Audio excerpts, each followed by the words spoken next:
उसी कॉन्टेक्स्ट में उसका जवाब देते हुए वाई मक्का ही सेज कि Pakistan is a very special country, it pursues देखिए, but they have not been able to convince the world कि this is a terrorist nation. Doctor Jaishankar ने पिछले 3 साल में एटलीस्ट कई बार मैंने उनके बयानात सुने हैं। फॉर एग्ज़ाम्पल उन्होंने कहा Pakistan is the epicentre of terror.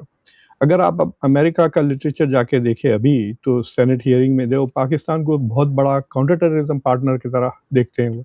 Is are major counter terrorism partner. General Kurilla ने बाकायदा सेनेट में कहा था कि वो तो सेंट्रल कमांड के वो जनरल थे, उन्होंने कहा कि पाकिस्तान हमारे साथ बहुत काउंटर टेररिज्म में ख़ास तौर से अल-कायदा, आईसिस वगैरह के खिलाफ इन। अस्सलाम वालेकुम, नमस्कार, सत श्री अकाल एंड गुड इवनिंग। मैं हूँ आरज़ू काज़मी और हमारे साथ डॉक्टर प्रोफेसर मुक्तदिर खान साहब हैं। बहुत शुक्रिया सर कि आज आप आए, thank you so much. Doctor Jaishankar का आपने कुछ खास बताया नहीं तो कि जहाँ तक ये टेररिज्म की बात थी, उसी कॉन्टेक्स्ट में उसका जवाब देते हुए वाई मक्का ही सेज कि Pakistan is a very special country, it pursues देखिए, अगर आप पाकिस्तानियों से बात करें तो वो भी यही कहते हैं कि India is pursuing terrorism, TTP के थ्रू लोगों को मरवा रहा है इनसाइड इन पाकिस्तान, टीटीपी को सपोर्ट कर रहा है, बलूचिस्तान को सपोर्ट कर रहा है। So India is also supporting terrorism inside Pakistan. ये पाकिस्तान का बयानिया है हर जगह।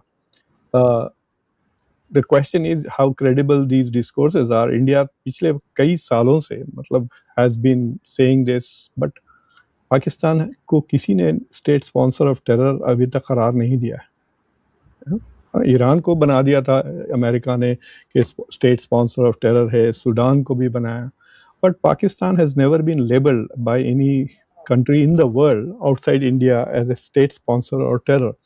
और जिन दिनों में इंडिया शिकायत भी करते रहता है, उन दिनों में भी आपकी इंडिया पाकिस्तान के साथ डिप्लोमेटिक रिलेशंस होते हैं। So there is a lack of credibility I think for the international community. India में तो यही बात रोज़ाना लोग हज़ारों करोड़ों की तादाद में यही कहते रहते हैं, but they have not been able to convince the world कि this is a terrorist nation. Doctor Jaishankar ने पिछले 3 साल में एटलीस्ट कई बार मैंने उनके बयानात सुने हैं। फॉर एग्ज़ाम्पल उन्होंने कहा Pakistan is the epicentre of terror. अगर आप अब अमेरिका का लिटरेचर जाके देखें अभी तो सेनेट हियरिंग में वो पाकिस्तान को बहुत बड़ा काउंटर टेररिज्म पार्टनर की तरह देखते हैं वो। Is are major counter terrorism partner. General Kurilla ने बाकायदा सेनेट में कहा था कि वो तो सेंट्रल कमांड के वो जनरल थे, उन्होंने कहा कि पाकिस्तान हमारे साथ बहुत काउंटर टेररिज्म में ख़ास तौर से अल-कायदा, आईसिस वगैरह के खिलाफ इन अफ़गानिस्तान। सो टेररिज्म के खिलाफ अगर टीटीपी एक टेररिज्म ऑर्गेनाइजेशन है तो सबसे ज़्यादा आपके पास ही विक्टिम्स है इस साल 2025 में, और सबसे ज़्यादा टेररिज्म के खिलाफ पाकिस्तान ही लड़ रहा है। सो आई थिंक वो इंडिया का नैरेटिव है। If the world is convinced about it then they should। Pahalgam के बाद भी India did not even try to convince the world कि that was sponsored by Pakistan। और I mean there's nothing more to it than to say कि भाई he's playing to the domestic audience। वो कहते हैं ना you're singing to the choir वाली बात थी। मतलब इंडिया में बाहर जाके आप कन्विंस करिए दुनिया को, फिर हम किसी मेजर दुनिया के मुल्क से आप बयान सेम यूज़ कर। हाँ, जापान ने अलबत्ता अभी जो जॉइंट स्टेटमेंट आया था इंडिया जापान के मीटिंग के बाद, तो उसमें जब वो जॉइंट स्टेटमेंट में क्रॉस बॉर्डर टेररिज्म के खिलाफ एक कमेंट था। सो आई कैन से कि पिछले 3-4 साल में जहाँ तक कि मुझे याद आ रहा है that is the only international success of that. जैसे आपने डिफेंस पैक्ट की भी बात की, तो इस वक्त भी पाकिस्तान फील्ड मार्शल जो है वो ईरान के विजिट पर है। क्या अभी भी कोई पीस टॉक ईरान के साथ किसी किस्म का कुछ होने की उम्मीद है? आई थिंक ये वाला थोड़ा इंटरेस्टिंग है आरज़ू, क्योंकि this is not for America. ये अमेरिका के लिए मैसेज नहीं कैरी कर रहे। और अगर आपने को याद है 10-11 तारीख को मोहसिन नकवी गए थे Iran. Mohsin Naqvi minister of interior है ना आपके, जैसा अमित शाह हैं इस तरह होम मिनिस्टर हैं वो। सो फर्स्ट ऑफ ऑल आपने कभी अमित शाह को देखा है किसी फॉरेन ट्रिप करते हुए डिप्लोमेटिक? नहीं। So I don't know why Mohsin Naqvi is dabbling in diplomacy and foreign policy. मुझे लगता है कि आपकी सरकार में जो सबसे आसिम मुनीर के मोस्ट ट्रस्टेड असिस्टेंट है वो मोहसिन नकवी है मेरे ख्याल से। आप बोलिए मुझे अगर if I am wrong. Relative भी है उनके मेरे ख्याल। अच्छा, तो क्योंकि वो सिस्टम इज कोलैप्सिंग वाला जो बयान भी मोहसिन नकवी के पास से ही आया था, राइट? तो आई थिंक दैट ये जो मोहसिन नकवी की ट्रिप थी और अब आसिम मुनीर की ट्रिप है, this is more about Pakistan Iran relations than Pakistan as negotiator. तो मुझे लगता है कि डोनाल्ड ट्रंप ने जो बयान दिया कि हम पूरा का पूरा सैंक्शंस लगा देंगे ईरान के ऊपर, और जो भी मुल्क ईरान के साथ किसी भी तरह से ट्रेड किया, फेक आईडीज इस्तेमाल करके जहाज़ें चलाएं, रीसेल किया, ट्रांसशिपमेंट्स किया, तो उस मुल्क के बेसिकली हमारा दुश्मन हो जाएगा। तो पाकिस्तान के पास ये अपॉर्चुनिटी थी, लेकिन पाकिस्तान हैज़ नेवर यूज जो अपॉर्चुनिटी दुबई ने इस्तेमाल की ना। दुबई की जो ग्रोथ है आजू, मोस्टली बिकॉज ऑफ ईरान के ऊपर जो सैंक्शंस लगे, उसके बाद से it became a transshipment point. Iran की चीज़ें एक्सपोर्ट करना, ईरान के लिए इंपोर्ट करना, सारा दुबई के थ्रू होता है। तो मुझे लगता है कि there is something bilateral that he is discussing, और यहाँ पर मुझे लगता है कि शायद he is also carrying a message from the Mecca joint defence group जो है, आप ये कहते हैं कि आई थिंक दे आप बेसिकली ये बोलने के लिए जा रहे हैं कि this is not about you, this is about Israel. आप इतना परेशान ना हो and don't take any punitive reactions. But I think there is also some discussions about future Iran-Pakistan relations going forward. मुझे लगता है कि this is about bilateral and not about US relations. Unless कोई last minute कुछ, अब पता चल गया ना सबको कि वो जा रहे हैं, तो अगर मुनीर की कोई बात हो जाती है जेडी वैंस या रूबियो या ट्रंप के साथ इन प्राइवेट या टेक्स्ट मैसेजेस में कि अब जाहिर है तो ये भी कह दो, तो then he may carry an American message, और मेरे ख्याल से वो मीडिया से वही शेयर करेंगे कि हमने ये मैसेज ट्रंप के पास से ले गया to Iran, but he will not reveal what Iran Pakistan के ताल्लुकात है उसके बारे में, बिकॉज मुझे लगता है कि in the future I think Pakistan can become a big transshipment point for Iran. Hello everyone, welcome back to reacts. तो भाई हमारे मेन स्ट्रीम मीडिया पे क्या चल रहा है, गोदी मीडिया क्या चला रही है, एंड देखो भाई वही चल रहा है। इनको पाकिस्तान के पीछे पड़ गए हैं, क्यों पीछे पड़ गए हैं उसके बारे में आगे बात करेंगे, पर देखते हैं क्या झूठ फूट फैला रहे हैं ये लोग। पाकिस्तान की हालत बहुत खराब है, सब देख रहे हैं कि पाकिस्तान में जगह जगह हो क्या रहा है, क्या पीओके, क्या बलूचिस्तान, क्या खैबर पख्तूनख्वा, हर जगह पाकिस्तान के लिए मामला आउट ऑफ कंट्रोल होता दिख रहा है। वहीं ऑपरेशन सिंदूर पर आई डॉक्यूमेंट्री ने मुनीर और शहबाज की अलग छीछा लेदर करवा दी। इसके बाद पाकिस्तान की फिर से जगहसाई हो रही। यार वही फिर से डॉक्यूमेंट्री लेके आ गए। वैसे हमने पिछला वाला आप रिएक्ट्स देख लेना, उस पर थोड़ा ज़्यादा इस पे डिस्कस किया था, बट मैं तो सिंपल एक बात बोलूँगा यार, डॉक्यूमेंट्री कोई भी बनवा लो, एंड रिजल्टेंट क्या है? एंड रिजल्टेंट हमको ये दिख रहा है ऑपरेशन सिंदूर के बाद कि पाकिस्तान का जो स्टेटस है जियोपॉलिटिकली एलिवेट हो गया है। लोग पाकिस्तान के साथ डिफेंस पैक्ट करना चाह रहे हैं।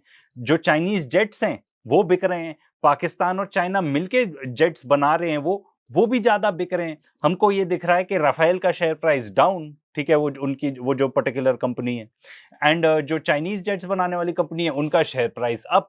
ये इमीडिएट देखने को मिला था। अब देखो शेयर प्राइस बहुत सारी चीजों से मूव होता है तो उसमें बहुत ज्यादा नहीं जाएंगे, बट उसका इमीडिएट इम्पैक्ट ये था, ठीक है। तो एंड पाकिस्तान क्लेम कर रहा है कि हमने बहुत सारे जेट्स गिराए, उसको अपोज करते हुए हमारे एंड से अच्छा रीबटल उतना नहीं आया, मतलब एटलीस्ट आई वाजंट कन्विंस्ड, ठीक है। फिर हम कह रहे हैं कि हमने S-400 से उनके ये जहाज गिरा दिए। रशिया नहीं कह रहा, जिसका एयर डिफेंस है वो आके नहीं क्लेम कर रहा कि हाँ उनके जेट्स गिरे, ठीक है। बाकी अब नुकसान तो दोनों तरफ हुआ ही। हमारे यहाँ पे क्या बेसिस पे नुकसान हुआ हमें नहीं पता, बट हमारे यहाँ से डेफिनेटली जारी हुई थी इमेजेस कि हमने उनके एयरक्राफ्ट हैंगर को हिट किया, ये किया वो किया, बट एंड रिजल्टेंट ये रहा है कि लोग पाकिस्तान की तरफ ज्यादा लोगों का वो है इंक्लिनेशन, ठीक है। क्योंकि मुनीर और शहबाज तो पाकिस्तान की जीत का झूठा ढिंडोरा पीटते नहीं थकते थे। लेकिन अब पाकिस्तानी पब्लिक को भी पता चल गया कि ऑपरेशन सिंदूर भारत ने पाकिस्तान को किस तरह से घर में घुसकर फोड़ा था। तो ये लोग बहुत परेशान चल रहे हैं पाकिस्तान वाले, और इनका एक ही हिसाब होता है, जब चारों तरफ से घिर जाओ, पब्लिक गाली देने लगे, पीओके में बगावत हो जाए, लगे कि पीओके जो है वो हाथ से जा रहा है या बलूचिस्तान जा रहा है, तो भारत से युद्ध की तैयारी शुरू कर दो। पाकिस्तान अब देखो, ये चीज किसी के लिए भी कही जा सकती है, मतलब किसी के लिए भी, मतलब किसी भी देश के लिए, इंडिया के लिए भी कहा जा सकता है कि इलेक्शन होते हैं तो फिर वॉर याद आ जाता है, ठीक है। अमेरिका के लिए तो बिल्कुल कहा जा सकता है, इनफैक्ट बोले ही जा रहा है कि ये जो वॉर था पूरा एप्स्टीन फ्यूरी वॉर था ईरान वाला, क्योंकि वो एप्स्टीन फाइल से भटकाना चाहते थे। हालांकि वो तो it was in the making, Israelis तब से ही पीछे पड़े हुए थे कि आपको ईरान के अगेंस्ट वॉर छेड़ना है। तो ये तो बहुत पुरानी टेक्निक रही है कि अगर किसी चीज से डिस्ट्रैक्ट करना हो तो फिर वॉर छेड़ दो। बीच में थाईलैंड कैम्बोडिया के बीच में हुआ था, वहां पे भी कुछ ऐसी स्पेकुलेशन थी कि थाईज ने पर्टिकुलर वो वॉर चालू किया, वॉर क्या जो कॉन्फ्लिक्ट चली थी कुछ ही दिन चली थी, एंड फॉर सब पर्टिकुलर पर्पसेस चालू किया। तो ये तो oldest trick in the book है। एंड अब मैं ये नहीं कह रहा कि पाकिस्तान ऐसा कर रहा है, बट अगर कर रहा है तो भाई पूरे दुनिया में ये सब चीजें यूज होती हैं, एंड इंडिया में भी यूज हुई हैं। की हिस्ट्री है कि जब वो फंसता है तो भारत के खिलाफ साजिशें शुरू कर देता है। भारत हमारा दुश्मन है, इस नैरेटिव को बढ़ाना शुरू कर देता है, और इस बार भी यही हो रहा है।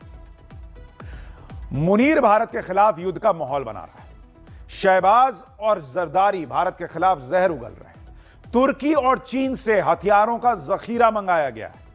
आनन फानन में नोटाम जारी किया गया है।